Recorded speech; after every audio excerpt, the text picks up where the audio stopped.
com és la violència i la sexualitat, no? I des d'una perspectiva psicoanalítica doncs crec que encara és una mica més difícil. Bueno, primer el que faré es presentar-vos. ¿Hay alguien que no entiende el catalán? ¿Lo hacemos en castellano? ¿Mejor? Sí, por favor. Vale, pues lo que he dicho en catalán no lo volveré a decir, esto sigo aquí en castellano. Bueno, primero presentar a Miquel Ángel Riera, que es psicoanalista en Barcelona, miembro del Fórum Psicoanalítico de Barcelona y socio de Apertura para Otro Lacan. ¿Vale? Y luego tendremos también a Marcelo Coelho, que es psiquiatra y psicoanalista.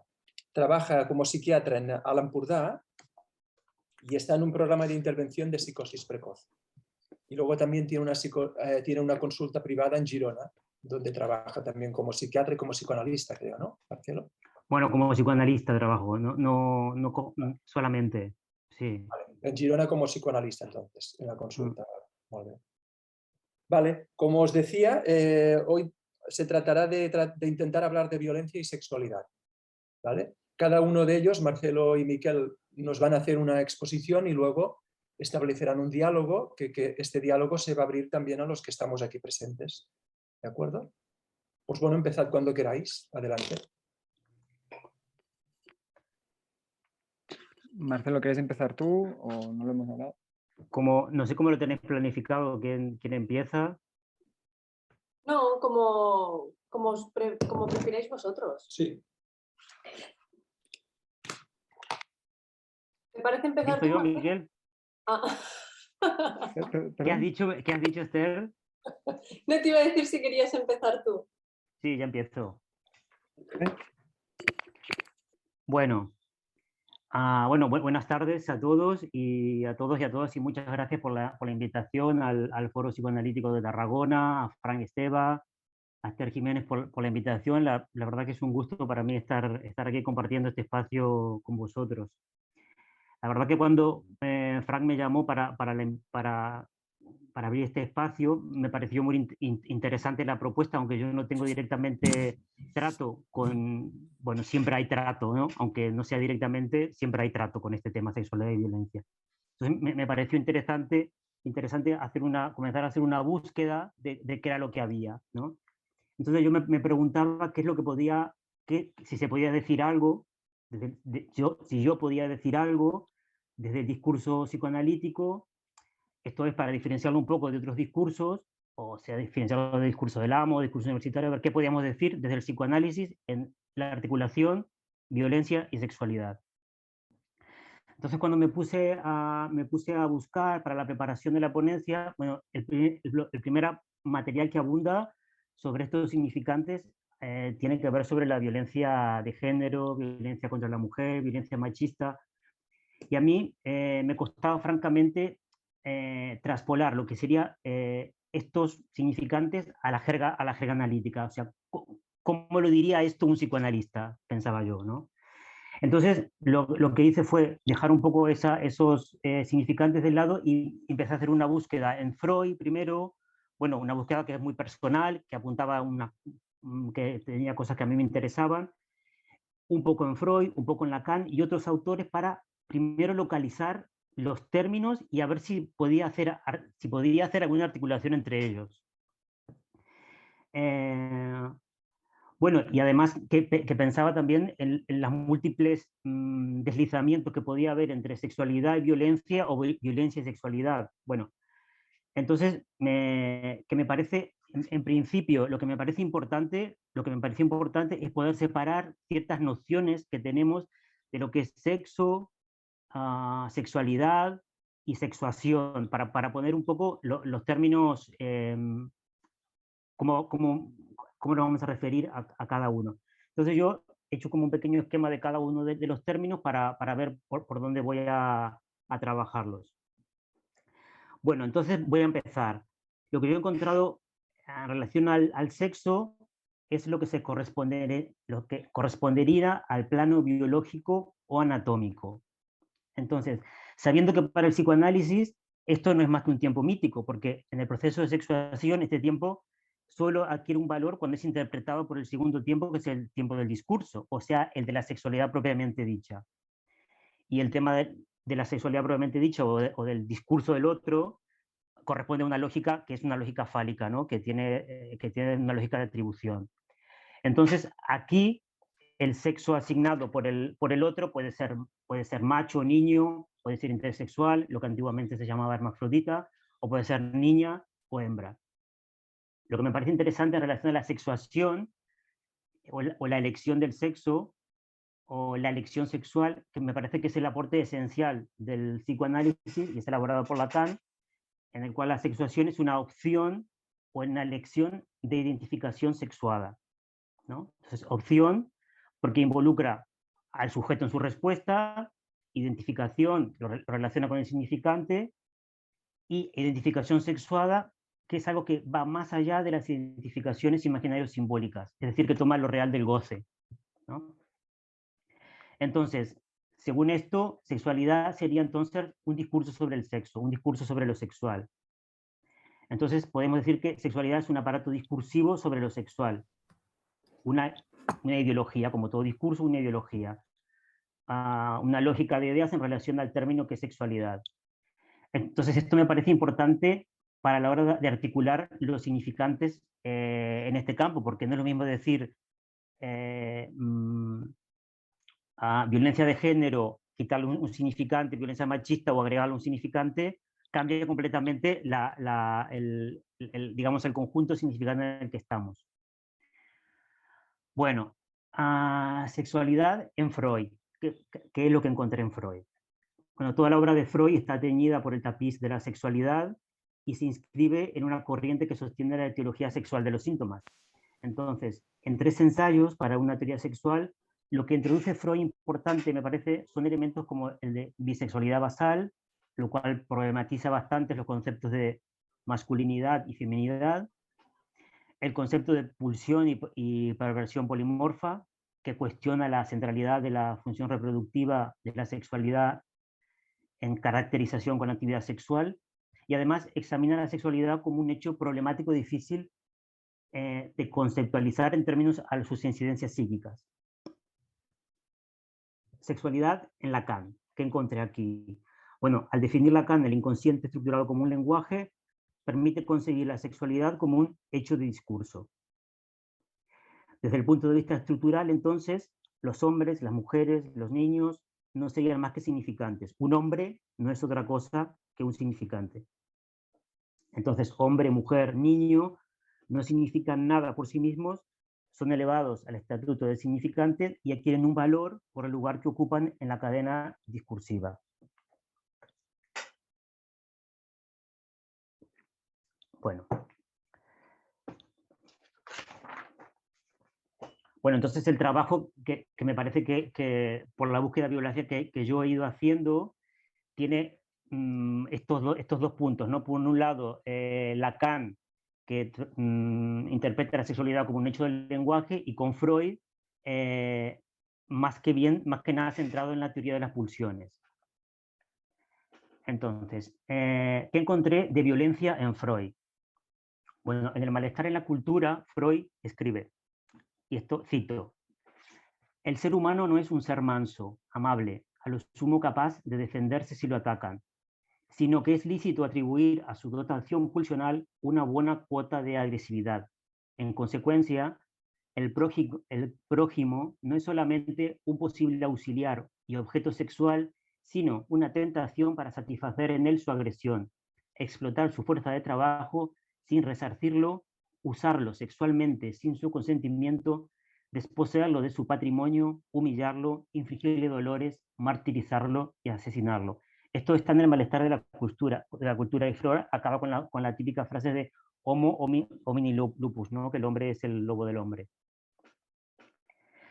Un poco más adelante, Freud sigue trabajando con lo mismo, en el mismo texto. Entonces habla de la inclinación, que la inclinación agresiva es una disposición pulsional autónoma, originaria del ser humano.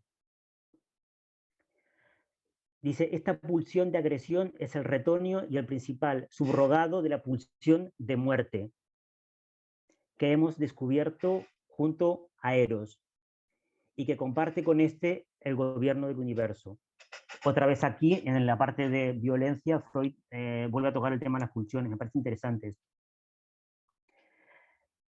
Hace una articulación entre violencia y pulsión de muerte que Freud escribe en Más allá del principio de placer, que esto fue en la actualidad de la Primera Guerra Mundial. Escribe, la pulsión de muerte es ineliminable, indomesticable, y actúa en forma silenciosa en el ser que habla, y se torna en pulsión de destrucción cuando es dirigida hacia afuera, hacia los objetos. Esto es un poco lo que he encontrado en Freud. ¿Qué he encontrado? Bueno, ¿qué he podido buscar en Lacan? Bueno, por un lado, el término agresión, que para pasar al otro significante, ¿no? Por un lado, el término agresión es una noción del orden de la biología animal, podemos decir, relacionada con un saber instintual para la supervivencia, alimentación y reproducción. Por otro lado, agresividad y violencia no son sinónimos. Para el psicoanálisis, la agresividad está relacionada con el registro imaginario. Esto me parece importante. Vinculada estrechamente con el estadio del espejo, la rivalidad, los celos y la envidia. Implica al otro rival. En la famosa fórmula o yo o el otro, ¿no? Aquí habla de la relación imaginaria A'. Otra cosa importante, en Lacan, en la agresividad en el psicoanálisis, señala que la agresividad se manifiesta en una experiencia que es subjetiva por su constitución misma y aparece como una tendencia correlativa de un modo de identificación que llamamos narcisista. Aquí el término narcisista me parece importante porque marca también el plano imaginario. Entonces, para Lacan, el estadio del espejo evidencia la naturaleza de la tensión agresiva con el otro, en tanto se fija una imagen que lo enajena a sí mismo. Entonces, esa forma, el yo, se cristaliza en una tensión conflictual interna del sujeto que determina al despertar su deseo por el objeto de deseo del otro. Esto está en la agresividad en psicoanálisis también. Entonces, me parece importante que la agresividad es entonces estructural y surge a partir de la constitución del yo. Posteriormente se enlazaría con la función de complejo de Edipo, por lo tanto estaría subordinado a lo simbólico también. Aquí el estatuto del cuerpo se sitúa como imagen especular, el cuerpo imaginario, en el eje A', esto ya lo he dicho más arriba.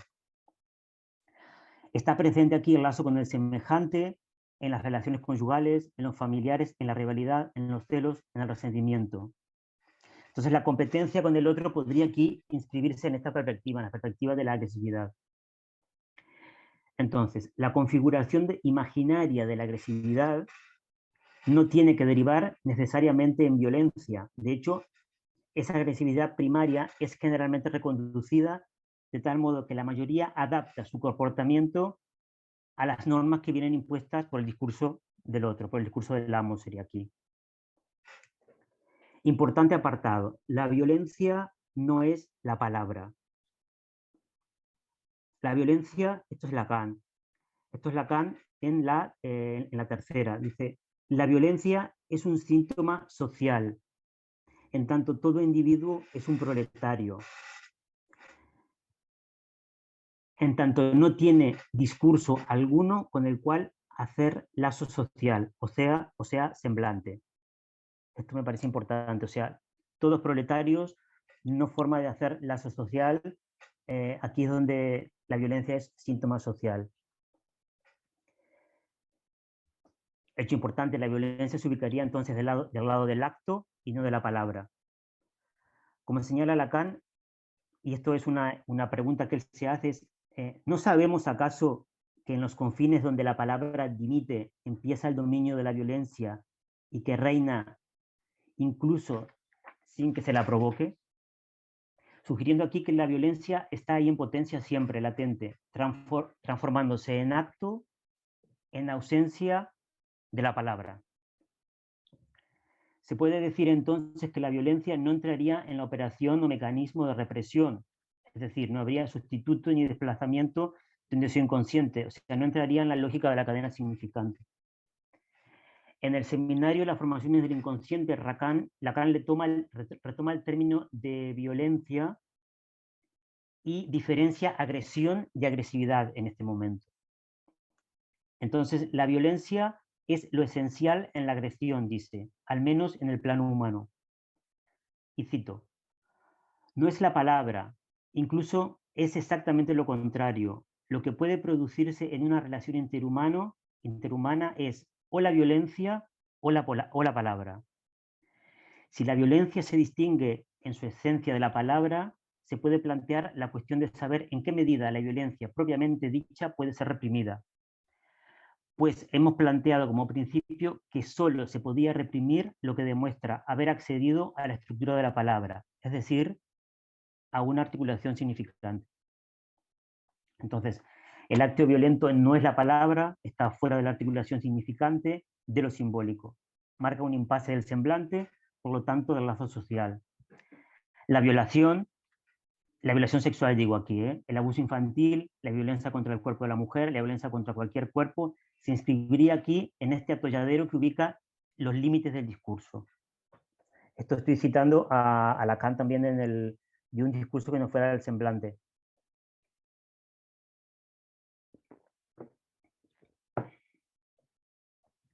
Diferencia entre la agresividad y el acto violento. Bueno, el acto violento apunta a arruinar el cuerpo del otro, a dañarlo, incluso a aniquilarlo. No ataca la imagen, arremete contra lo más íntimo del otro. En ciertos casos, el acto violento se sitúa a nivel de un cuerpo afectado por sus propias pasiones que afloran sin la pantalla del fantasma. Esto me parece importante. De los elementos de la estructura que portarían una función de broche entre el goce del uno y el otro. O sea, el odio, el amor, aquí irrumpirían sin ley. El pasaje al acto sobreviene sin siquiera pasar por la palabra, y que aún estando presente la palabra, esta no basta para conjurar la violencia, porque el cruce de significantes entre los interlocutores no garantiza en absoluto que el enunciado y la enunciación sirvan a un propósito común. Bueno, entonces, al igual que con el significante sexualidad, con el de violencia, en Freud también tenemos otra vez el recurso a su trabajo sobre la pulsión, pero aquí vinculado a la pulsión de muerte. Esto me parece interesante que en ambos casos aparezca lo mismo. Y volvemos a encontrar en Lacan aquí la articulación en violencia con todo el sistema discursivo, con el discurso y el aparato significante. Voy a citar aquí a Miquel Basol en un libro que tiene de lo femenino entre centro y ausencia. Dice, el fenómeno de la violencia humana no es explicable por una causa natural o biológica, como lo podemos atribuir en el mundo animal. La cultura humana, fundada en la acción y en los actos simbólicos del lenguaje sobre el cuerpo, desnaturaliza de tal manera el registro biológico y de los instintos que ningún acto propiamente humano puede entenderse ya fuera del registro simbólico y de las significaciones que impone en cada sujeto. Allí donde ha habido y hay cultura, ha habido y hay también actos de violencia. Bueno, la violencia se produce en todas las edades, en todas las clases sociales, en situaciones laborales y en todos los medios, medios culturales, medios educativos. Yo propondría que el diálogo, en tanto que dialéctica, parece en sí mismo constituir una renuncia a la violencia. Voy a traer aquí para citar algo sobre las palabras en Colette Soler, en un libro que es Incidencias políticas del psicoanálisis, que me parece interesante, sobre las palabras traumáticas. Dice Colette Soler, las palabras traumáticas, las palabras que se han dicho, las palabras oídas, todo ello deja en el sujeto una marca a menudo indeleble en el corazón mismo de la subjetividad, que si no se considera como una herida, al menos es una marca determinante. Esto me parece interesante sobre las palabras traumáticas y las palabras violentas. Hay un capítulo en Didier Eribon que se llama sobre las reflexiones sobre la cuestión gay, que me parece interesante, que trabaja el tema del insulto y dice una cosa que cito, dice: la primera vez que alguien me llamó marica y comprendí que era yo, el mundo se reveló brutalmente con esa simple palabra que brota de la frase como una explosión. Algo malo que hice, algo que no debería. Eso es marica. Pero Colette continúa en su libro, dice, pero las buenas palabras también son traumáticas. Entender cuál es el poder traumático de las palabras es algo bastante independiente de su contenido. Dice Colette, lo que traumatiza de las palabras es la atribución. Toda atribución significante es violenta.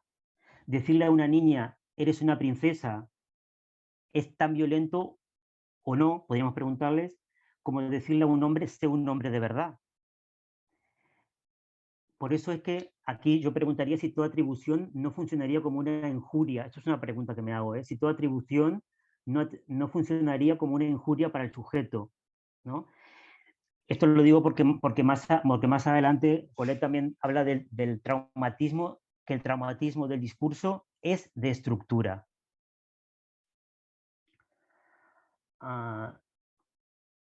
Unas palabras sobre diferencia sexual y agresividad. En el apartado sobre diferencia sexual y agresividad, en el libro de Basol, que he citado antes, dice que el psicoanálisis se ocupa de al menos 2 factores que son transversales para analizar lo multifactorial y lo transversal de la violencia. El primer factor es el factor de la diferencia sexual.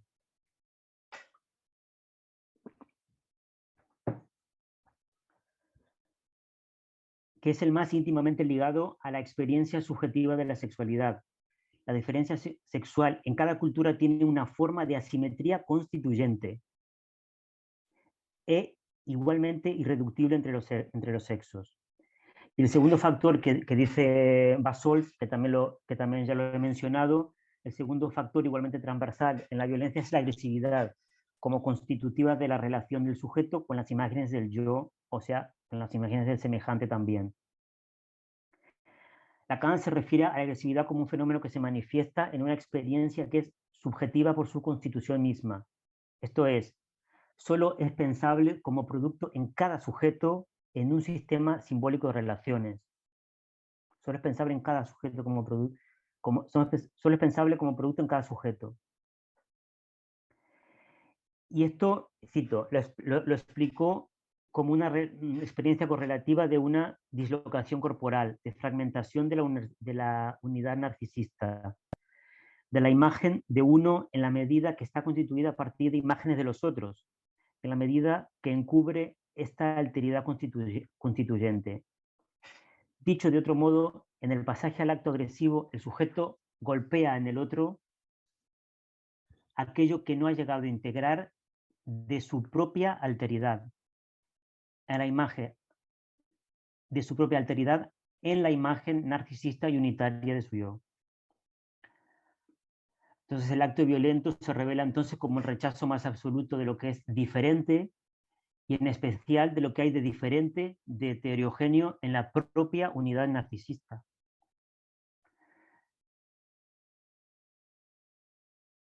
Es la diferencia con la alteridad lo que aparece como un punto irreductible en el que se produce un pasaje al acto violento. Entonces, dice también Basol, niños, locos y mujeres han sido objeto de segregación y violencia. Son fundamentalmente el lugar de la palabra rechazada, incluso reprimida, en el sentido más radical del término. Estos 3 lugares de palabra rechazada se convierten también en objeto predilecto del acto violento, niños, locos y mujeres. Acto que viene en lugar de la palabra imposible de decir, tanto en las relaciones familiares como en la realidad social más amplia.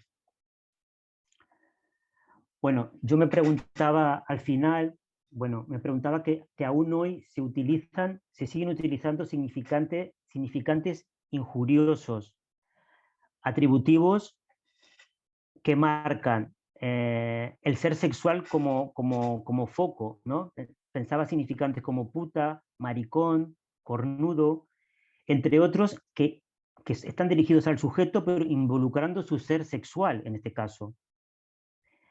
Entonces, me preguntaba si no hay algo del discurso del amo que sigue queriendo ordenar, según estos criterios, contenidos propios de cada cultura y cada época.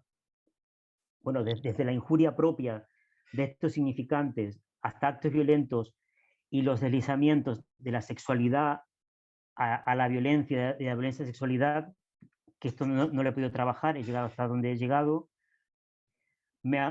Hablando un poco de sexualidad en términos de goce, más del goce benigno, y trayendo a Lacan para acabar también, que dice en el seminario 17, en el reverso creo que es, una vez que se entra no se sabe hasta dónde se va. Se empieza con las cosquillas y se acaba en la parrilla. Esto también es el goce. Bueno, para acabar, no sabemos acaso que en los confines donde la palabra limite empieza el dominio de la violencia. Bueno, y que reina allí sin que se la provoque. Esto es una pregunta de Lacan que a mí me sigue rondando, que son estos confines donde se acaba una y comienza la otra. Entonces, si el acto violento acaece cuando la palabra desfallece, ¿qué pasaba entonces con estos significantes injuriosos? ¿Qué pasa con la injuria? Me preguntaba si la injuria funcionaba como un significante fuera de la cadena significante, porque no permitía, o sea, cuando hay un insulto, cuando se le dice puta a alguien, si esa persona no puede, si ese sujeto no puede integrar en la cadena significante, produciría un corte, me lo pregunto, y por tanto fijaría al sujeto con ese atributo. Entonces aquí la palabra no funcionaría como acto, sino como, no funcionaría como palabra, sino como acto. Ya el último renglón para acabar, y te dejo, Miguel. Podemos articular entonces sexualidad y violencia. Es que en Freud me ha vuelto a eros y tanatos. Me ha vuelto a las pulsiones, sexualidad y violencia, eros y tanatos, pulsión de vida, pulsión de muerte. Y con Lacan, en la separación que hay entre amor y deseo por un lado, que hacen lazo, y por el otro lado separar goce, lo que no hace lazo. Esto también lo planteo a forma de pregunta y bueno, y abro aquí, dejo la palabra a Miquel.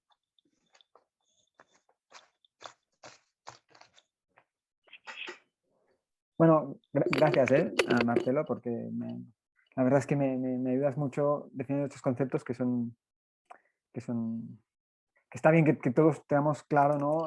En qué momentos aparece, en qué momentos no aparece la violencia, la agresividad, etcétera, con qué campos semánticos se mueven en el psicoanálisis. La verdad es que justo esto que has dicho al final, estoy sorprendido de no haberlo pensado, pero cuando yo preparaba esto, o sea, ni tan siquiera me pasó por la cabeza lo de Eros y Thanatos. Es decir, eso tan clásico, famoso, no se me ocurrió.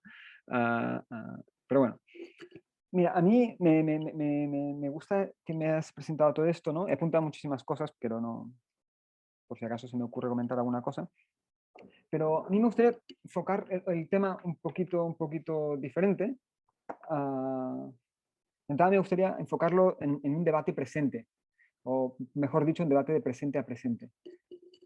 Y cuando digo presente a presente, digo un debate que existe hoy en día alrededor de estos temas. Y una cosa que quizá tú también has remarcado, a Marcelo, es que Lacan apenas utiliza la palabra violencia. Y sorprende hasta qué punto no la utiliza, porque yo cogí el PDF de todos los seminarios, del 1 al 27, y puse viol, o sea, V-I-O-L en francés, para que me pareciese violencia, violento, violación, etc. Y bueno, ni que sea en modo de broma, si sumas las veces que dice violín y las veces que dice violeta, el color o la flor, dan más veces que el uso de violencia o violento como sustantivo.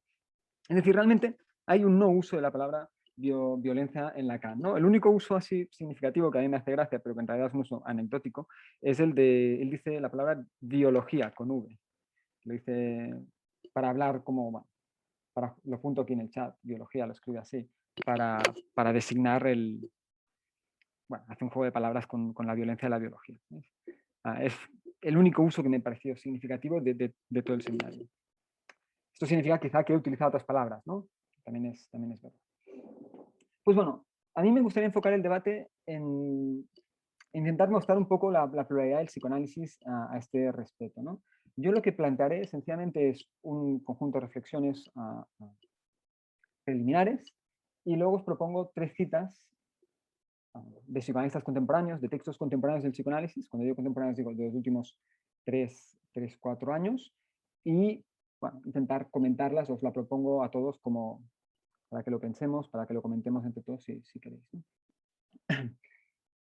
Yo propondré un campo en el cual hay diferentes argumentos para abordar la violencia, y estos argumentos no están, por decirlo con Lacan, están como en relación topológica unos con otros, es decir, el valor de uno depende del valor de otro. ¿Vale? Estos elementos para mí darían a entender lo que en un psicoanálisis, una clínica, sería un hecho significativo o no lo sería, ¿no? Para mí el hecho de que elaboremos o abordemos la violencia o otros elementos, otros fenómenos de un modo u otro, hace que sean clínicamente significativos unos elementos o no, ¿no? Esto los lacanianos lo sabemos bastante, ¿no? En la medida en que el conjunto de conceptos que fundó Lacan permitió que algunos elementos que no eran hechos clínicos pasaran a serlo, ¿no? Es decir, sabemos que esto es así y nos movemos en esta idea, ¿no? Para mí también es importante, en este caso, cuando a mí me comentaban el tema de la violencia, me propusieron para hablar de ello, uno de los elementos que para mí es fundamental es cómo abordarlo en la clínica, ¿no? En este caso yo me encontré con un caso en el que había un acto violento no esclarecido, que de hecho es la razón de la demanda, y toda mi pregunta alrededor de ello era hasta qué punto, ¿no?, existía ese acto como algo discreto, es decir, algo sacado de una continuidad, o en realidad había una continuidad con un acto, ¿no?, con un pasaje al acto violento. Así que para mí, uno de los debates contemporáneos más importantes ¿es la violencia un acto o es la violencia un continuo, ¿no? Yo sostengo que el psicoanálisis, o la mayoría de psicoanalistas de hoy en día, defienden de que es un acto, ¿vale? Es decir, por eso quizá cuando alguien mira bibliografía psicoanalítica alrededor de la violencia, uno de los conceptos más habituales es el de pasaje al acto, ¿no? Es muy habitual que se oriente. De hecho, en el libro que citaste de Miquel Bassols, el texto grande sobre la violencia se llama Significaciones del acto violento, del pasaje al acto violento, ¿no? Entonces, esa sería una contradicción, a mi parecer, con otras disciplinas contemporáneas en ciencias sociales, ¿no? Ya que la mayoría de disciplinas de ciencias sociales, por ejemplo, los estudios de género, los estudios feministas, la sociología, teoría política, consideran la violencia más del orden del continuo, ¿no? Para mí es importante también, a la hora de entender estos fenómenos, intentar ser un poco interterritoriales. Es decir, no concebir que el único modo, digamos, de crear un hecho clínico es utilizando los elementos de explicación causal del psicoanálisis, ¿no? Sino que es muy importante dialogar, ¿no?, con otras disciplinas, y en este caso intento hacerlo con los estudios de género, ¿no?, que son quienes más han reflexionado alrededor de este tema, ¿no? Para que os hagáis una idea,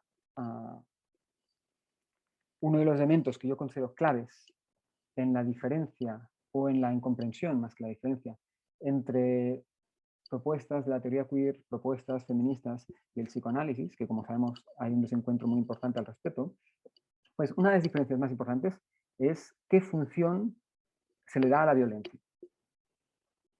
Para el psicoanálisis, como vemos en Lacan, que no aparece casi, pero como vemos en los feministas post-lacanianos, que aparece como acto, se le da esta función, ¿no?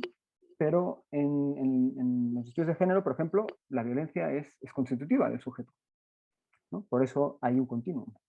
Entonces ahí tenemos una diferencia que es muy importante, ¿no? A mi parecer, muchas veces cuando hay incomunicación entre estos dos campos,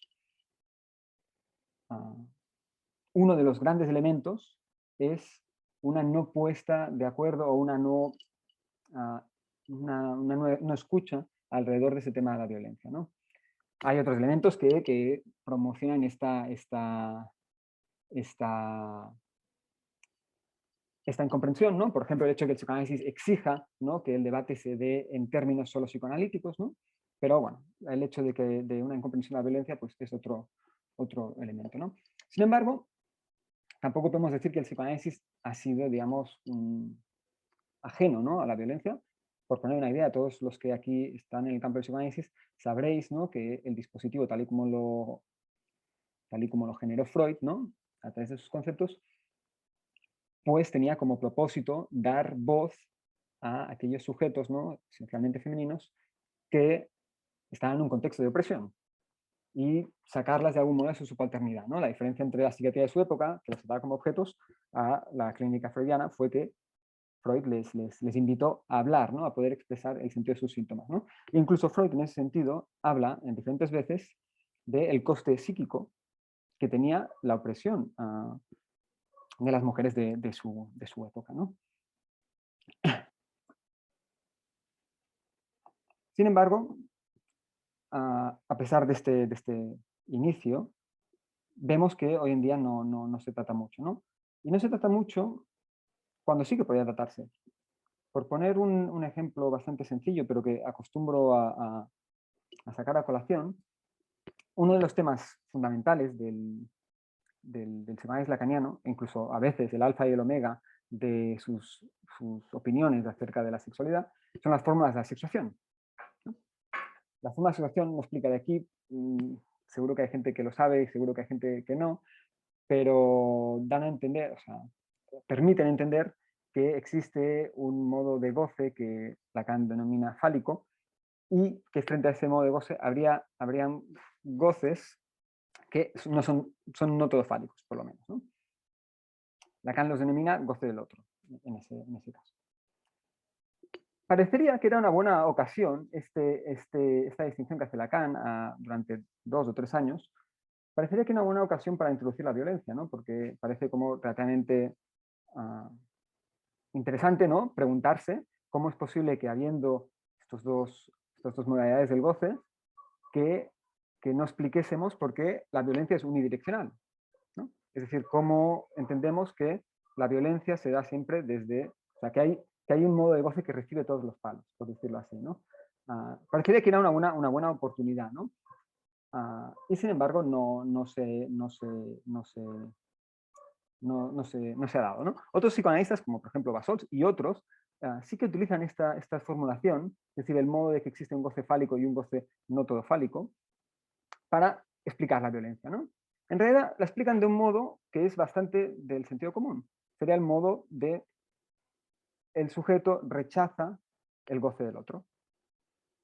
Aquel goce que es diferente de su unidad, aquel goce que mermaría su unidad, es rechazado. Digo que es bastante sentido común en el sentido que te puedes encontrar muchísimos discursos que defienden que la violencia es precisamente el rechazo de la diferencia. O sea, hay mucha gente que lo defiende, no hace falta haber leído el escenario 20 para concluir este tipo de elementos, ¿no? La pregunta que nos sale de fondo es, ¿de dónde sale esa diferencia rechazada? Es decir, vale, que la violencia se produzca delante de un goce otro, a pesar de que no me gusta utilizar la expresión goce otro, como sabéis, no da la respuesta a por qué, ¿no? ¿Se trata de ese goce otro quizá un dato biológico? Cuando digo biológico, ya sé que los que seáis psicoanalistas de aquí quizá os escandalizaréis, ¿no? Nadie en psicoanálisis afirma que el goce sea biológico, nadie lo diría, ¿no? Pero a veces se usa biológico como lo dado, ¿no? Entonces yo le diría, ¿es estos goces dados y por lo tanto se produce un rechazo de uno de ellos? Bueno, sería un elemento a considerar. ¿Cuál es el elemento a considerar en realidad? Pues que el feminismo en los años 70 partió de esta pregunta, literalmente. Es decir, partió de la pregunta de cómo puede ser que la diferencia implique desigualdad. Que es la pregunta que Lacan hubiese tenido la oportunidad de plantearse cuando explica la forma de sexuación, cómo puede ser que la diferencia implique desigualdad. Es decir, cómo puede ser que haya una relación unidireccional en las formas de sexuación de la violencia.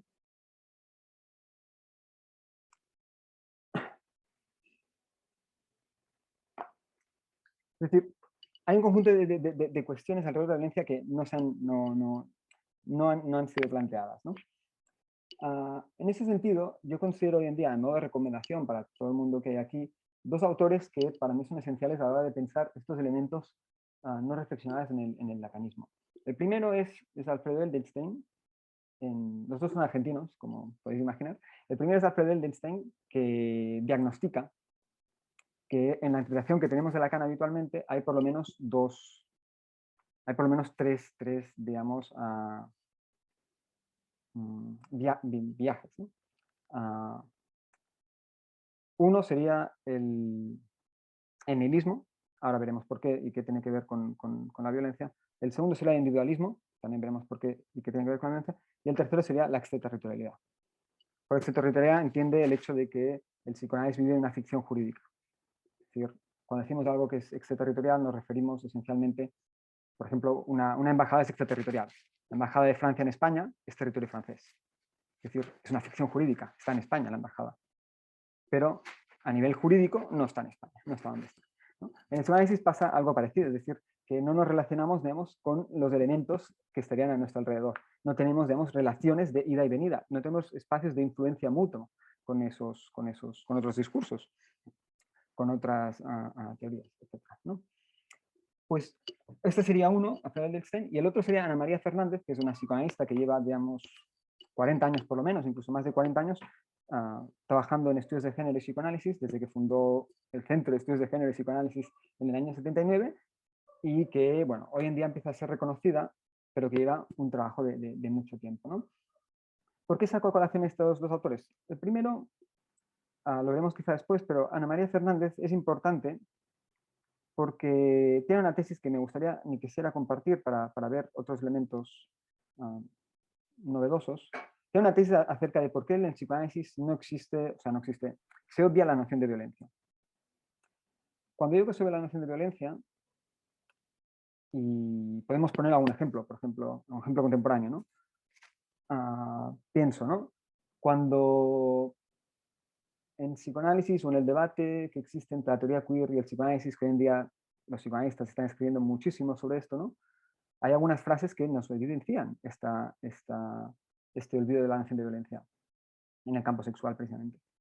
Por ejemplo, cuando se considera que el género es algo imaginario y simbólico, ¿no? Se utiliza normalmente como para degradarlo, ¿no?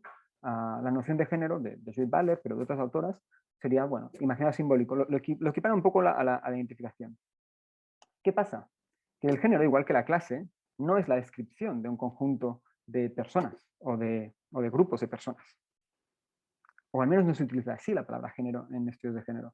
Se utilizó así en la medicina. Y Judith Butler, entre otras, lo importó la medicina haciendo un cambio.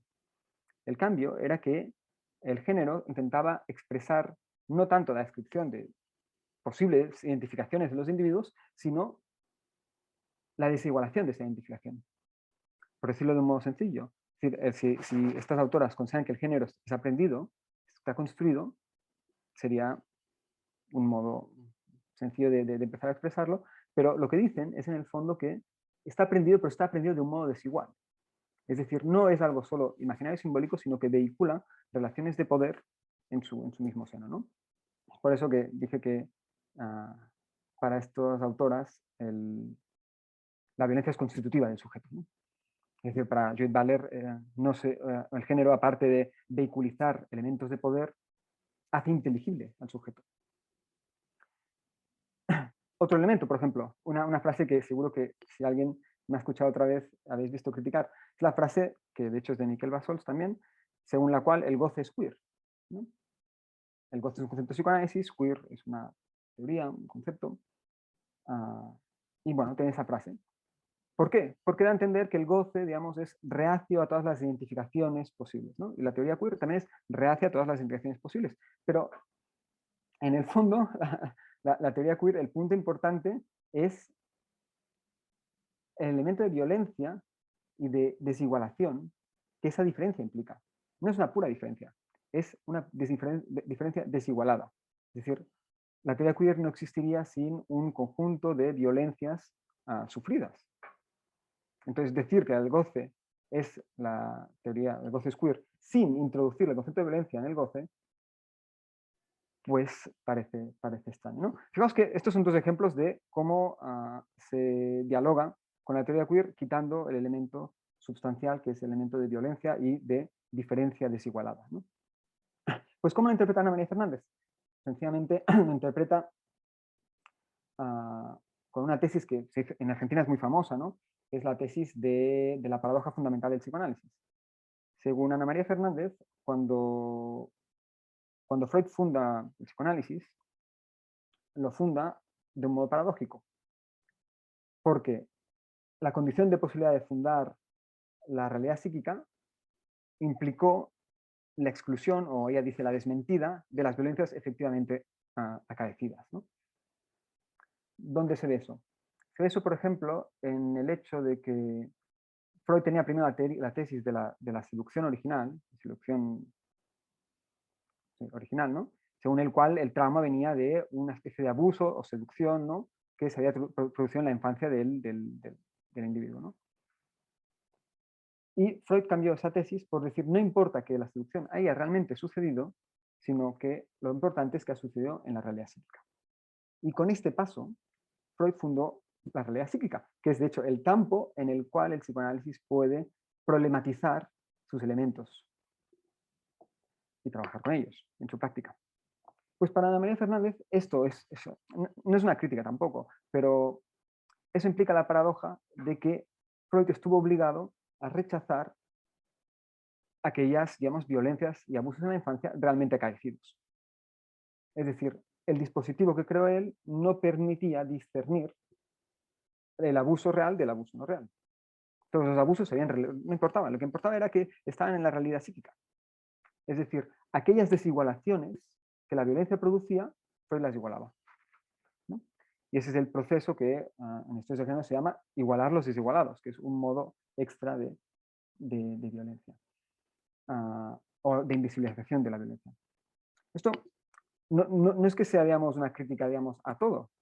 Eso para Ana María Fernández es la condición de posibilidad de poder en el siglo XXI pensar una clínica que esté advertida de estos elementos, que esté advertida de que en la clínica psicoanalítica el elemento fundacional y paradojal excluido es la violencia, es lo desigualado. Respecto, bueno, creo que no tendré mucho tiempo porque me gustaría dar tiempo al debate, pero respecto a otro elemento, ni que sea comentarlo un poco, es el elemento que has comentado tú, Marcelo, de que Lacan dijo, ¿no?, que todos somos proletarios. Lo dijo en el contexto de lo que él denominó un pseudo discurso. Para Lacan todo discurso hacía un lazo social. Todo discurso, el discurso del amo, el discurso unitario, son tipos de lazos sociales, excepto el discurso del capitalismo, ¿no? Por eso Lacan consideró que el discurso del capitalismo es un pseudo discurso, porque si bien articula muchos elementos, no articula el lazo social, ¿no? Entonces, el discurso del capitalismo tiende a desintegrar el lazo social. Entonces, a largo término, con el capitalismo, Lacan dice todos seremos proletarios, entendiendo proletario como aquel que no tiene discurso para hacer, el lazo solo tiene su prole, ¿no? Su prole y su cuerpo para trabajar. Vale. En realidad, una parte curiosa de este elemento es que si bien el discurso capitalista tiende a afirmar eso, ¿hacia dónde va? Va hacia la concepción o va hacia un modo de violencia que tendría que ver con el hecho de que no existe un otro. Sin embargo, y a mí me parece otra paradoja del psicoanálisis contemporáneo, existen psicoanalistas y existen orientaciones en el campo psicoanalítico que consideran que la cura psicoanalítica también tiende hacia esa especie de advertimiento de que no hay un otro. Y de alguna manera se está repitiendo este proceso, ¿no? No solo se está repitiendo, sino que se justifica en Lacan, ¿no? Porque Lacan dijo en varios momentos que el otro no existe, pero lo dijo en otro contexto, que no tiene exactamente que ver, no tiene que ver con el otro de lo social. Permitidme que os comparta pantalla porque quería dar tiempo para el debate y no quiero alargar mucho porque quizá se va a alargar un poquito compartiendo pantalla también. Porque os quiero traer unas citas, supongo que lo veis, ¿no? Os quiero traer unas citas que es algo de lo que a mí me ha parecido espera, lo hago así en pequeño. Es lo que a mí me ha parecido recopilar de las opiniones acerca de la violencia en el psicoanálisis contemporáneo. Cuando digo contemporáneo, digo psicoanalistas que hoy en día leen a Lacan y escriben acerca de lo que consideran que Lacan dijo. El primero es de un texto que ha citado Marcelo, que es lo femenino entre centro y ausencia, 2017, y veremos que es la primera hipótesis que he dicho antes, ¿no? Dice Miquel Bassols: la alteridad del goce del otro es con frecuencia experimentada como intolerable por el propio sujeto. Rechazo la diferencia. Es precisamente uno de los desencadenantes de la violencia dirigida al otro, especialmente en la violencia contra las mujeres. Y luego otro párrafo que es al cabo de unas páginas, de una página o dos, dice: considerado en la posición masculina, el pasaje al acto violento sobre una mujer se suele revelar como una forma de buscar y golpear en el otro lo que el sujeto no puede simbolizar, lo que no puede articular con palabras sobre sí mismo. Desde la parte femenina, la posición de consentimiento, hasta de sumisión aceptada, muestra la gran dificultad que existe a veces para separar al sujeto de la complicidad con la posición de su pareja. Esto es una posición bastante habitual, ¿no? Fijaos que esto que he dicho de esta hipótesis de base de que no habría otro, que es la hipótesis del capital, pero también es la hipótesis de una parte de los psicoanalistas contemporáneos, estaría un poco aquí, ¿no? La interpretación de la violencia, ¿cómo es? Como acto. No es nunca como continuo. Por lo tanto, no se pregunta ni cómo es posible, digamos, que se experimente a las mujeres como diferencia desigualada en la medida que eso justificaría gran parte de las violencias que se pueden ejercer contra, o no sé si justificaría, pero crearía cierto grado de impunidad en cierto punto. Y la otra, en el segundo párrafo, pues un poco lo mismo, ¿no? No hay, la parte femenina toma posición de consentimiento. Pero, ¿cómo es que toma posición de consentimiento? ¿Es culpa suya? ¿Es su responsabilidad? O, como diría Ana María Fernández, es un continuum de la violencia y una subjetivación a través de la violencia lo que está como prerequisito para que exista una posición de consentimiento. Con lo cual, ya no sería tanto posición de consentimiento como algo de la responsabilidad de esa persona concreta, ¿ves?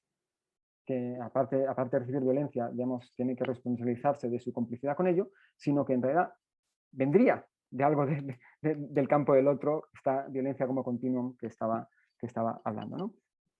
Segunda cita, que es como la más, a mi parecer, problemática, es de Silvia Ons. Silvia Ons es una psicoanalista en Argentina que tiene bastante escrito sobre la violencia, tiene un libro que se llama Violencias, de 2009. Este es otro que publica ahora. Y nos dice, esto lo dejo un poco para que veamos abordajes psicoanáliticos de la violencia y podemos comentarlos después. La tesis es que el ocaso del patriarcado es la causa de la violencia, ¿vale? Dice, ¿pero qué hay del hombre violento? La particularidad de la violencia actual estaría dada por el ocaso del régimen patriarcal, ya que ese ocaso es el que da forma a la brutalidad con la que emerge. Y continúa acá unas páginas. Bueno, es en un debate, quizá no se entiende porque es un debate con Rita Segato. Dice, el padre entonces instaura el universo simbólico que no se cierra en sí mismo, ya que la existencia de la excepción, que niega la función fálica, abre en ese universo la apertura hacia la mujer. He puesto SIC para remarcar que dice esto exactamente. El hombre violento, concluye, sería aquel que no ha atravesado por la excepción un teísmo fálico sin negación. Y concluye, que es el título del capítulo, hay machismo cuando no hay padre. Vemos que en este caso no es el continuum, sino la pérdida, que sería en el caso del patriarcado, ¿no? El patriarcado sería un continuum de la violencia. No es el continuum, como afirmarían el resto de disciplinas en ciencias sociales, sino al contrario, ¿no? Parece que es el ocaso, parece casi se tiene que tener un poco de compasión al respecto, ¿no? Y la última cita, y abro al debate para que podamos debatir muchos elementos, es sobre la inexistencia del otro y tiene que ver más con las relaciones quizá entre violencia capitalista y psicoanálisis. Normalmente en psicoanálisis nos concebimos a nosotros mismos como yendo a la contra del capitalismo, pero es verdad que ciertos elementos nos pueden hacer ver que no siempre es así, ¿no? Por ejemplo, el hecho de no entender la violencia como algo estructural, sino entender la violencia como algo del orden del pasaje al acto. Entonces, ¿qué dice esta cita? Es de Jorge Alemán, la primera, y el segundo es un testimonio del pase que me permite ver cómo eso realmente tiene consecuencias en las curas. Nos dice Jorge Alemán, aun cuando la vida del sujeto se postule por su orientación existencial como consagrada del otro, sostenida por el otro, en contra del otro, reclamada por el otro, deseada, humillada, etc., estas distintas posiciones pertenecen siempre a un orden fantasmático, que se inscribe en la brecha ontológica construida por la ausencia de relación. Y concluye, al final, acá unas páginas, dice, el análisis, o sea, una terapia analítica, en la conclusión de la cura, es decir, en su final, radicaliza la experiencia de la soledad, en la medida en que el sujeto logra separarse del significante amo que constituye la matriz lógica de sus identificaciones. ¿Recordad lo que he dicho del género y las identificaciones? Que el género como simbólico e imaginario, pues aquí hay algo de este mismo orden, ¿no? Otros elementos, fijaos que dice que la vida humana, ¿no? Pertenece, o sea, solo puede entenderse, ¿no? Como diría Lacan, está en inmixción de otra edad, solo puede entenderse con el otro, pero parece, ¿no? que eso es medio falso, ¿no? Porque dice que estas posiciones pertenecen siempre a un orden fantasmático, ¿no? Esto es, para quien esté más en psicoanálisis, sabréis que esto es la posición de Melanie Klein, ¿no? Melanie Klein considera que uno tiene relaciones con el otro, siempre son fantasmáticas, ¿no? En Lacan, en principio, no debería ser así, pero parece que se justifica. Entonces, radicalizaría el psicoanálisis la experiencia de la soledad.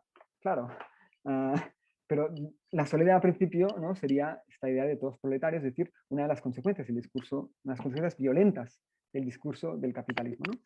Y para que os hagáis una última, y paso el discurso porque ya son las 8:30 a la sala, la última cita que he puesto abajo, testimonio del pase, dice la testimoniante, ¿no? Publicada en la revista Freudiana, en 2017, dice, la soledad al fin de análisis es entonces la traducción subjetiva de la inexistencia del otro.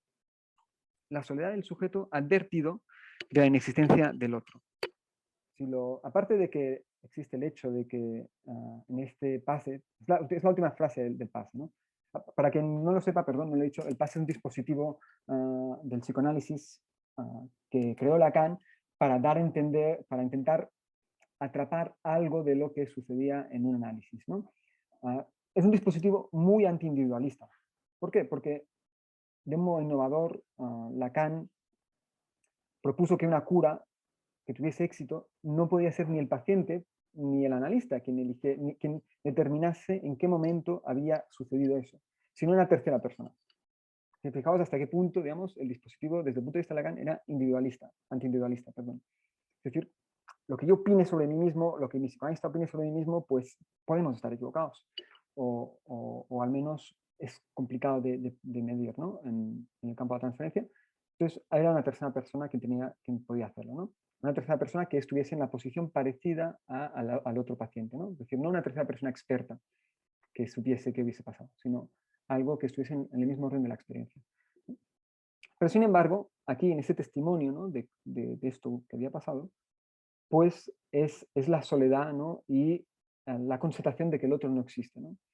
Claro, la pregunta es hasta qué punto, ¿no? este tercer elemento de la violencia, no, digamos, el vector del capitalismo y el vector de las curas analíticas no está de algún modo yendo hacia la misma dirección, ¿no? Yo, antes de acabar, yo considero que en Lacan hay elementos, ¿no? Para pensar que esto no tiene por qué ser así. Yo creo que un psicoanálisis tiene que ver más con una relación al otro diferente, con una interpretación del propio deseo diferente, ¿no? Y no tanto con la radicalización de la experiencia de la soledad, ¿no? Pero si retorno un poco a los autores que comenté al principio, que para mí son una inspiración, ¿no? Dije a Ana María Fernández en el campo de estudios de género y a Fredel Delstein en el campo, digamos, de epistemología del psicoanálisis,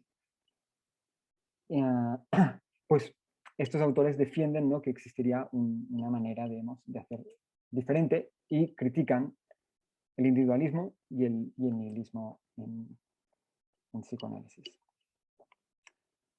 Bueno, como queda media hora y me gustaría, como he sacado muchos temas polémicos, me gustaría que pudiésemos debatir entre todos. Hay muchos temas sobre la violencia que no he comentado, pero podemos comentarlos o podemos sacar otros, si queréis. Y bueno, ha estado fantástico Marcelo y Miquel. Ahora los que queráis intervenir hacemos lo típico, levantáis la mano y mientras tanto yo os quería plantear un par de cuestiones. Cuando decías Marcelo, ¿no? Cuando recogías esta idea o que explicaba Colette Soler sobre la cara injuriosa del significante, ¿no? Esto me ha parecido muy, muy interesante, ¿no? Yo te quería plantear, puede haber un significante que para un sujeto no sea injurioso, porque por estructura el significante es algo que para mí tiene que ver con la injuria. Y te quería preguntar también por la cara del significante, es decir, los aspectos prosódicos. Los aspectos prosódicos como una forma de acceso o de conexión con la LANG, y que por ahí también puede haber algo de la violencia en juego, ¿no? Esto por un lado. Por el otro lado también, Miquel, también has dicho muchas cosas que me han estimulado mucho. Por ejemplo, he entendido que planteabas que la violencia se podía situar más del lado del goce fálico y no tanto del lado del goce no todo fálico. Y si es así, yo no sé si estoy muy de acuerdo, porque pienso, el goce fálico es como la actividad sexual, que requiere algo del orden del esfuerzo, ¿no? Y ahí sí que podemos situar algo de la violencia, pero hay algo del goce no todo fálico que para mí también puede ser violento para un sujeto. Ciertas emergencias de goce no todo fálico pueden ser muy violentas para un sujeto. No sé, me gustaría que me dijeras lo que piensas de esto también. Y después, creo que tu tesis, Miquel, igual no, ¿eh? Es que no hay un humano sin violencia y la violencia es una constante. Y no hay en ningún momento que no haya algo de la violencia en juego, ¿no? Yo con esto estaría muy de acuerdo, porque pensaba incluso en cosas clásicas, ¿no? Como el propio trauma del nacimiento, es algo muy violento. Pasar de un medio acuático a un medio de aire, empezar a utilizar los pulmones, esto es pura violencia. Después, el acto sexual, la famosa escena primaria tiene algo de la violencia también, ¿no? Inscrita en todo sujeto. Y como última cosa, sí, pensaba también, bueno, como última cosa de momento, no sé, esto para los dos, ¿pensáis que de alguna manera la teoría de la pulsión es una teoría de la violencia? Lo digo porque la pulsión tiene algo que va en contra del propio cuerpo, y no solo del propio cuerpo, de los otros cuerpos que hay por allí también, ¿no? No sé, de momento es esto lo que se me ha ocurrido.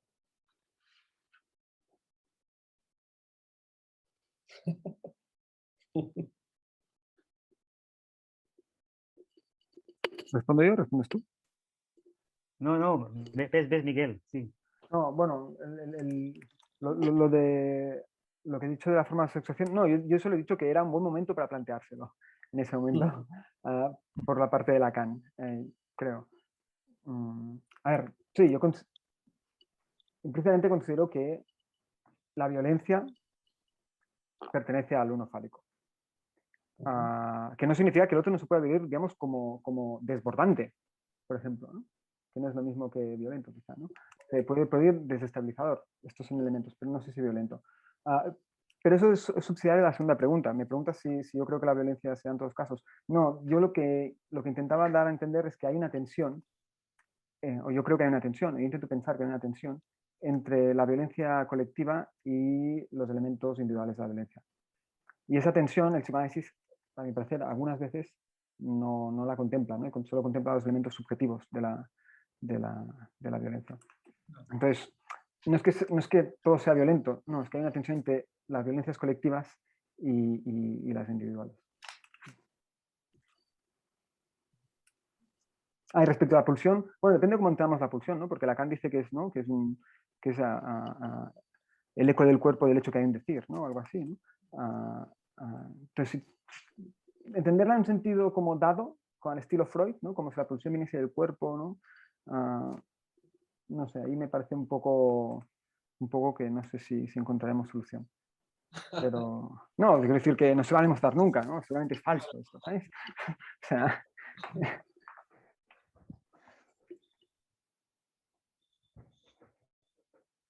Bueno, muchas gracias. Yo quería comentar algunas cosas de Miquel también, porque he ido tomando notas, pero te contesto, Fran.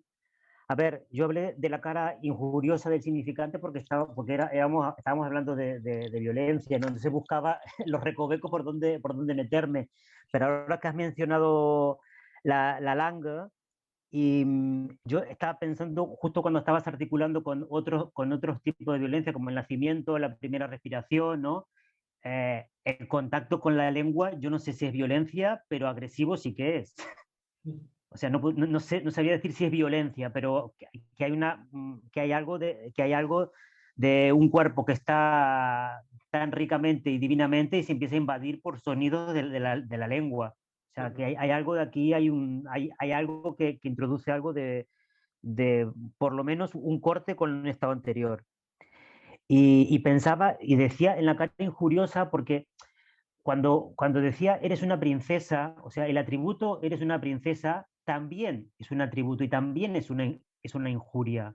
Aunque no es lo mismo que decir puta, pero bueno, marca algo. O sea, hay una marca allí de algo, a la niña, o a la niña o al niño, que se le diga princesa, quiero decir, ¿no? Y después, cuando has mencionado el tema de la teoría de la pulsión, si es una teoría de la violencia, a mí, cuando yo estaba haciendo la recogida de bibliografía, por eso dije al final Eros y Thanatos, porque al final me resonaba a mí algo de Freud, de la pulsión, que es acéfara, que al final siempre se satisface y va en contra del sujeto propio que la padece, pues igual no iríamos mal, pero habría que buscar más aquí, Fran, pero yo no lo descartaría a priori, lo de si la teoría de la pulsión puede ser una teoría de la violencia, porque está la pulsión de muerte aquí involucrada. Entonces, bueno. Bueno, yo lo decía en ese sentido también, ¿no? Cuando normalmente uno se dirige a un psicólogo, a un psicoanalista, cuando hay algo de lo pulsional que está, de algún modo, desregulado, ¿no? Desregulado, desbocado, sí. Claro, eso da cuenta de que hay algo latente allí que es violento, ¿no? Lo que decía Lacan, cuando hay un penar de más, ¿no? Hay como un cierto, ¿no? Pero de entrada, por estructura, mi idea es, hay algo que late, bueno, que pulsa, ¿no? Nunca mejor dicho, y que eso, y nunca deja de pulsar, ¿no?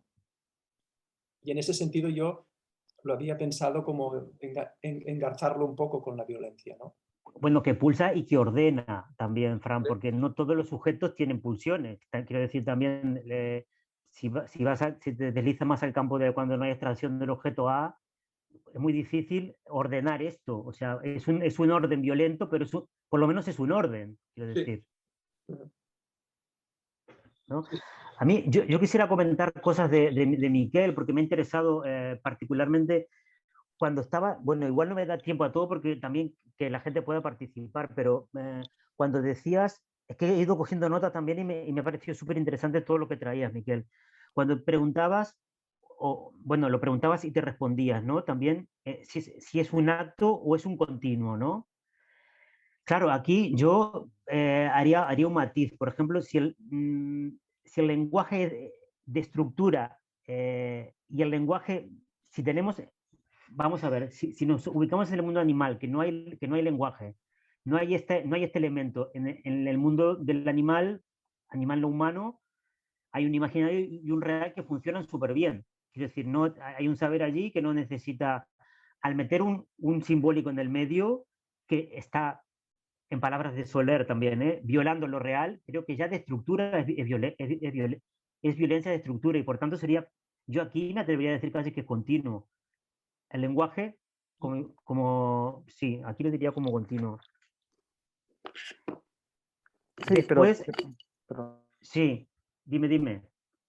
que sí, pero fíjate que una cosa es esta idea de que el lenguaje es violento, que es como, a mi parecer es como decir que el aire es violento para el vuelo de los pájaros, pero lo importante de la violencia es la desigualación que implica. ¿Sí? Si el lenguaje es violento para todos, entonces no es violento.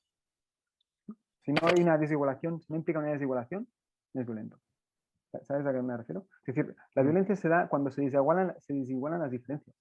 Es decir, que el hecho por ser diferente, en algún punto, podemos matizar en qué punto, se te desiguala. Ahí se da la violencia. No sé. O sea, es una idea de estructura un poco diferente, ¿no? Una estructura homogénea con una estructura... Igual sí. No sé. Hay una persona que quiere introducir un par de cosas, ¿os parece bien? Sí, genial. Bueno, en realidad. Sí. Primero agradeceros el trabajo, ¿no? Porque Marcelo creo que nos has ayudado a hacer como una primera situación para luego ir destilando como hipótesis. Y Miquel, muchas gracias. Me ha gustado mucho tus planteamientos, los comparto. No me gusta decir todos, pero es que creo que es así. El caso es que tu aportación, lo que has planteado entre los dos, entre Miquel y Frank, ¿no? He entendido, ¿no? Que es como que la violencia es unidireccional del goce fálico al goce no todo fálico, ¿no? Y entonces tú planteabas que el goce no todo fálico también tiene un componente violento. Pero quizá, o lo que pensaba, lo que se me ha ocurrido es que si el goce no todo fálico tiene un componente violento, es hacia una misma, hacia la persona que sostiene o que siente ese goce. Sí. Y en cambio el no todo fálico es direccionado hacia un otro. Y creo que eso es una diferencia importante. Pero de cierta manera no se puede pensar que en relación al goce no todo fálico uno tiene una sensación de extranjeridad también. Es decir, hay algo, también hay un agente de algún modo, quiero decir. Sí, pero creo que fa falta Pero queda en uno, diferenciarlo mucho, queda en porque uno es muy mismo. diferente, sí. Por uno vas a la cárcel y por el otro no. Hombre, claro, desde luego, sí. Ya está. Sí, de momento sí, voy pensando. Como ya he introducido solo una, yo introduzco otra, va. También pensaba, no sé qué idea tenéis, si pensamos en el dispositivo analítico, toda la cosa inocente de la asociación libre quizá no es tan inocente, porque ahí lo que transmite el analista es cierta violencia para que el otro asocie libremente. Hay algo del orden, aunque sea, dijéramos, afectuoso, aunque sea con cuidado, aunque sea prudente, pero hay algo que va ahí, ¿no? Asocie libremente. Y creo que por estructura también el dispositivo analítico tiene algo de violento. No sé si estáis de acuerdo. Bueno, esto yo quiero decir, a mí me parece que es absolutamente pertinente tu pregunta, Fran, porque ¿quién no ha sentido esa violencia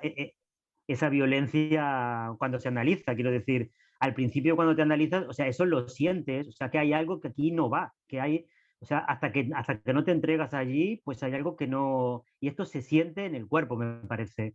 O sea, no sé si está muy teorizado o no, pero yo creo que no, pero hay algo en la regla fundamental que es una regla fundamental y es de estructura. Y por tanto, yo me atrevería a decir casi que tu hipótesis, yo estoy de acuerdo contigo, que es válida, que el dispositivo es violento.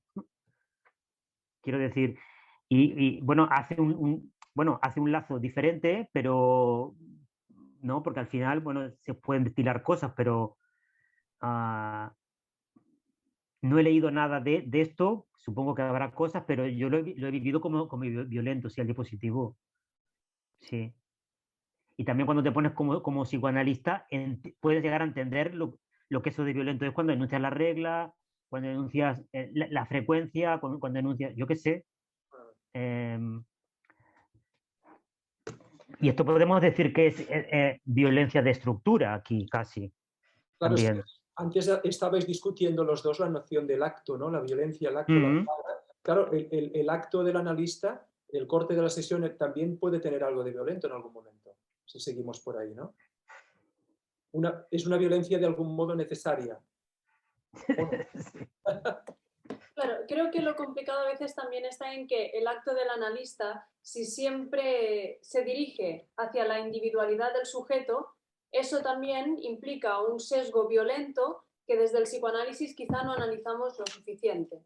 Lo que creo que es uno de los problemas en los que nos encontramos, que quizás sí que tratamos la violencia en el dispositivo, pero no analizamos la violencia del propio dispositivo y toda lo que tú has dicho, ¿no, Miquel? Que al final lo que no se dice en la teoría analítica no se remarca. Y hay muchas cosas que no se dicen. Y el hecho de que hayan tantas parecidas que no se digan es sospechoso. Y eso, bueno, creo que es lo que estamos intentando hacer ahora, ¿no? Analizar lo no dicho en la teoría analítica.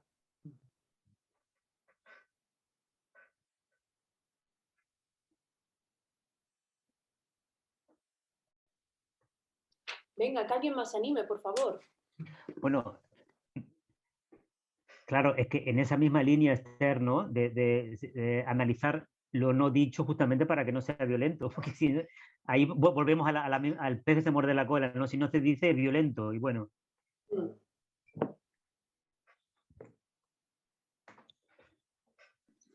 ¿Qué opináis? ¿Estáis de acuerdo, no? Me dirijo a la sala. Bueno, yo, ¿Sí? ¿qué tal? Soy Ramón. ¿Qué tal? Bueno, primero, Marcelo, Miquel, me ha encantado la de la exposición, ha estado muy bien. Y nada, yo una pregunta que le quería hacer a Miquel, porque él ha dicho, bueno, ha diferenciado entre el acto violento y el continuum, ¿no? Y el continuum, digamos, es lo que se recoge de otras disciplinas, como los estudios de género, como la antropología incluso, en fin, otras disciplinas. Entonces la pregunta sería muy sencilla de plantear, no creo que de responder, imagino. Que sería, ¿qué diferencia al psicoanálisis entonces en esta posición? ¿Qué sería lo que aportaría el psicoanálisis a este continuum de la violencia en relación a la sexualidad, diferente al estudio de género, diferente a la antropología? El esclarecimiento del pasaje al acto. Es decir, el hecho de que el pasaje al acto puede ser esclarecido. Es decir, hay el continuum de la violencia. Yo creo que el dispositivo analítico tiene que ser consciente de ello para tener hospitalidad, ¿no? Es decir, el psicoanálisis tiene que ir ampliando la hospitalidad posible del dispositivo. Una manera de ampliarlo, una manera que hoy en día creo que tiene que pasar por ahí sí o sí, es entender que hay diferencias desigualadas.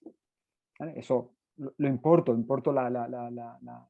la reflexión acerca de la diferencia desigualada de estudios de género, antropología, etc. ¿Qué puede aportar el psicoanálisis? Esto, el esclarecimiento en la clínica del pasaje al acto, que es muy importante. Y bueno, pensar eso, a nivel más teórico, pensar qué significa esclarecer un pasaje al acto. Yo no digo que se tenga que sustituir el pasaje al acto por el continuum de la violencia, sino que tiene que haber una tensión entre los dos. Y hoy en día no se considera, ¿no? Y no se considera en todos esos elementos que he dicho de, por ejemplo, cuando se reniega del concepto de género, cuando se reniega del concepto, o se malinterpreta el concepto queer, incluso en muchos otros elementos, cuando se imaginariza ciertas posiciones desigualadas, que es muy habitual. Por ejemplo, ¿no? Pienso en el texto este de Preciado que se hizo famoso. ¿Cuál ha sido una de las respuestas más habituales? Mira, dice yo soy un monstruo que habla, y señalan el yo, ¿no? Es decir, están como imaginarizando el discurso, ¿no? del que habla desde la posición subalterna desigualada, ¿no? Es otro mecanismo que tiende a desmentir las diferencias desigualadas que hay en el continuum. Y no hacer eso para mí es tener hospitalidad. No sé si te he respondido. Sí, claro. No, yo imagino que la respuesta iría por ahí, ¿no? Por caso, ¿no? Es desentrañar cada caso en su singularidad o en su particularidad, por lo menos, ¿no? Sí, claro, imagino que sería ese el aporte. La dificultad es saber cómo introducir digamos, todo el aspecto teórico del continuum, digamos, por decirlo de alguna manera fácil, en esa particularidad, ¿no? El caso, claro. Eso es el complejo del análisis. Pero bueno, sí, imagino que tiene que ir por ahí.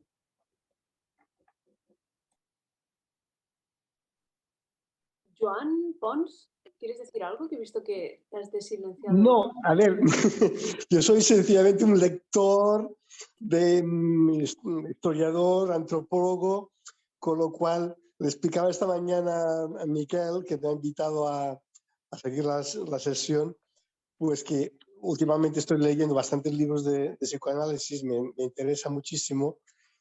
Y bueno, yo solo tengo un comentario a hacer, ¿no? Desde el punto de vista de la antropología y de historia, lo único que podemos decir es que el ser humano es un ser adjetivante. Es decir, no hay cultura que no atribuya, haga atributos. La cuestión está en que entre cultura y cultura los atributos pueden cambiar completamente de sentido. Lo que puede ser buena para una cultura, para otra puede ser malo. Con lo cual, claro, las estructuras psíquicas que salen son diferentes, en primer lugar, ¿no? Y luego, que seguramente, digamos, en el carácter de la persona, el sentido de lo digamos, violento, seguramente debe venir por una comunicación que va más allá de la comunicación verbal.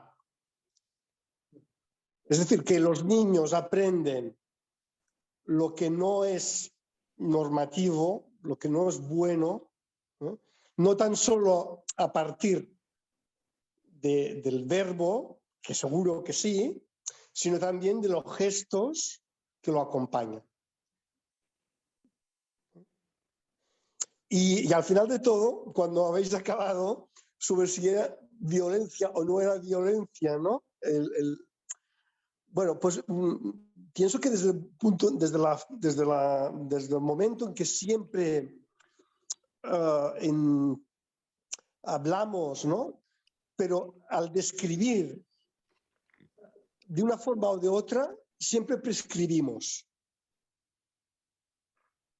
Y al prescribir, creamos norma y, por tanto, violencia.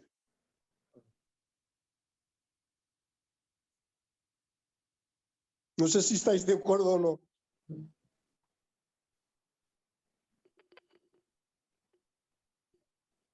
Sí, hay un elemento, es decir, las normas sociales son prescriptivas, todas. Es decir, el texto es prescriptivo. Y una de las cosas que prescribe son las diferencias, ¿no? Las diferencias en tanto que blanco posible de la violencia. Y sí, así como, por ejemplo, buscando también textos sobre la violencia en psicoanálisis, es muy gracioso porque casi todos comentan una antropóloga, la Rita Segato, que conocerás. Rita Segato es una antropóloga brasileña que trabajó con violadores y tiene un artículo que se llama La partícula violenta que Lacan no vio, ¿vale? Entonces, todos los psicoanalistas como moscas van a ese artículo a defender a Lacan, ¿no? Y bueno, podéis leerlo, es un comentario sobre Totem y Tabú, en el cual considera que Totem y Tabú es la generalización de la violación. ¿Cómo has dicho que se llama? Que así lo pondremos en el chat. Sí, se llama la partícula o la célula violenta que Lacan no vio. Algo así. Rita Segato, pongo yo. Es un artículo. No sé en qué libro está, pero está. O sea, sencillamente, o sea, ella justifica el orden, la violación en algo del orden del continuum, como yo digo, con diferentes intensidades, ¿no? Y para hacerlo utiliza el libro de Freud, Totem y Tabú, donde sabréis, ¿no?, que el padre de la horda, como llama Freud, ¿no?, es asesinado en un pacto, ¿no?, para que no haya esta posición excepcional, ¿no?, de goce. Pues eso Rita Segato lo interpreta como la creación de la cultura de violación, porque ahí, en el momento que se reparten las mujeres, pues en ningún momento, una vez se asesina al padre de la horda, en ningún momento nadie le pregunta a las mujeres qué hacemos ahora, ¿no? Sino que sencillamente son los hermanos que matan al padre de la horda y se reparten las mujeres, ¿no? Entonces, ella, en lugar de verlo como fundación, como lo ve Freud, que es la fundación de la cultura, Rita Segato lo interpreta como la fundación de la cultura de violación, ¿no? Entonces, hay este texto. Y bueno, lo digo para relacionarlo con la antropología que comentaba.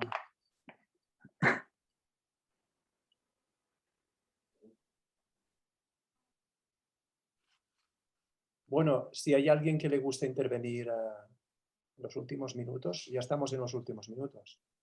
No, yo quería decir una cosa, Joan, para contestarle. Hola.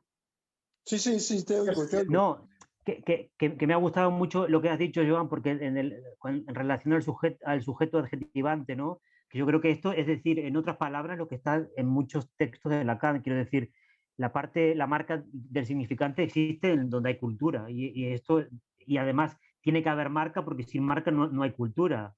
Quiero decir, los sujetos que quedan fuera de la marca bueno, tenemos toda la parte tenemos todos los sujetos autistas que, bueno, que son marcados de otra manera, quiero decir.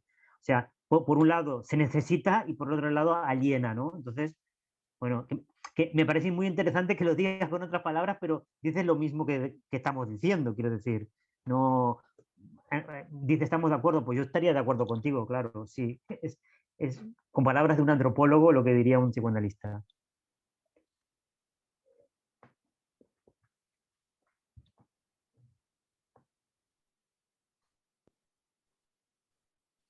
Bueno, insisto, estamos en los últimos minutos. Seguro que hay alguien que le gusta mucho intervenir al final de todo. Siempre hay alguien en estos espacios. Siempre hay, sí. Siempre hay uno que, última hora es cuando...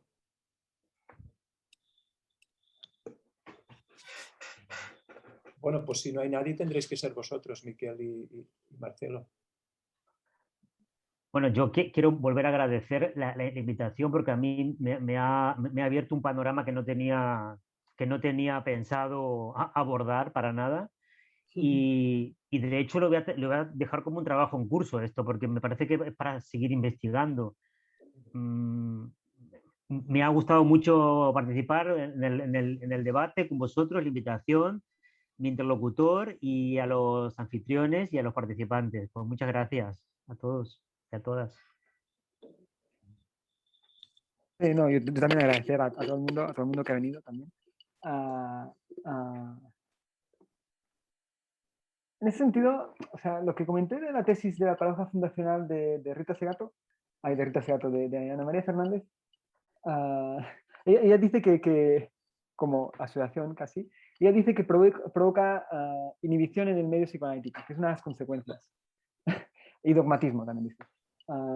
Y bueno, no sé, el hecho de que no hubiesen habido preguntas y pensado, oh, Ana María Fernández tiene razón otra vez.